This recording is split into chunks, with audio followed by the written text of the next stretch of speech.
Помс е хартиено цвете, което носи много настроение, много красота и пълни помещенията. Независимо дали е заведение или дом, като всъщност ние най-много сме искали това да бъде дом, да бъде за къщата. Занимаваме се с интериорен дизайн, правим много интериори. И много често, когато завършиш един интериор, независимо дали е заведение или някаква къща, има едно очакване трепетно, когато каниш всички гости и всички приятели и точно тогава ти нужен някакъв блясък. И едно от нещата, за които се сетихме е това, защото балоните са доста скучни и вече прекалено употребявани, плюс това е изкуствена материя и някак си не ни толкова много допадна. Докато с Помс можеш да получиш много топъл. Хартията е един хубав материал, много лесен за работа и за приспособяване в такива ситуации. И затова решихме да започнем да пробваме как се прави и успяхме да постигнем една много хубава форма. Правиме композиции от много и различни размери. Различни начини на изрязване има и доста голям многоцветови комбинации, една голяма палитра от цветове имаме, което ни дава възможност помещенията да бъдат точно такива, каквито ние сме искали да бъдат. Много често, като правим интериори, сме се стремяли те да бъдат с времето често използваеми, да бъдат стилни, така че с много малко неща, като се добавят, да може да звучи добре, ново и интересно.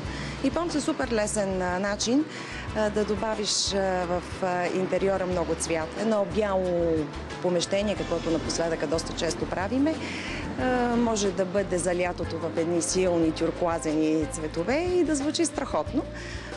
За зимата, когато хората Коледа почват да подготвят, злато и бордо, и това е нещо, което остава до пролета, когато сменяме с някакви други, се получават страхотни неща. Ами, като размер, сега в момента този, който вече сме разгънали, това е средният размер.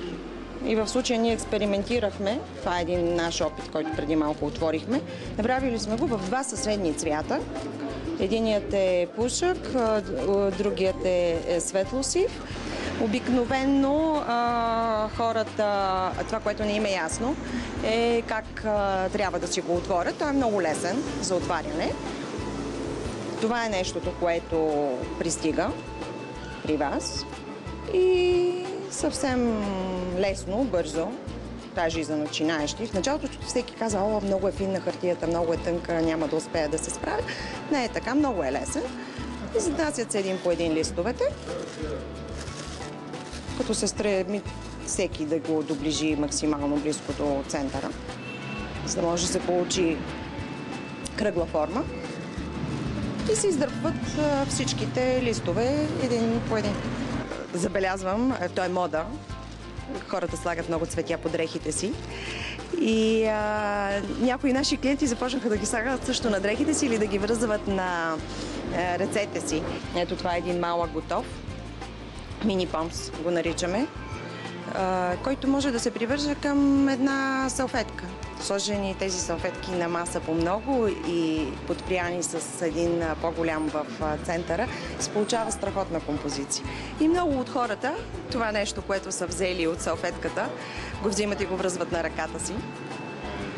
И става една страхотна закачка, още повече, че хартията ни е еко. Ако излееме нещо върху него, ясно, хартия е, ще се унищожи.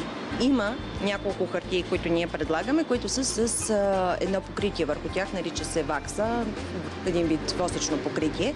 И в случаите, в които основно ги ползваме градински партита, това е вариант, който не позволява влагата да влезе вътре в него и той да се деформира. Седейки по този начин, в един момент, примерно, сложили сме тези тюркоазените и казваме, край, свърши лятото, искаме нещо есенно, да не ги изхвърлиме.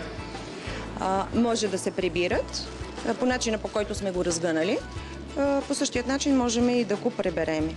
Хубаво е да не седат на слънце изложени. Всяко нещо, което седи на слънце, избелява, независимо дали е дреха, на простора или завеса. Това все пак е хартия, която е органична, с органични материали, боядисвана и така изсветлявана. В смисъл, това е едно от нещата, които ние много се радваме. Пазиме гората.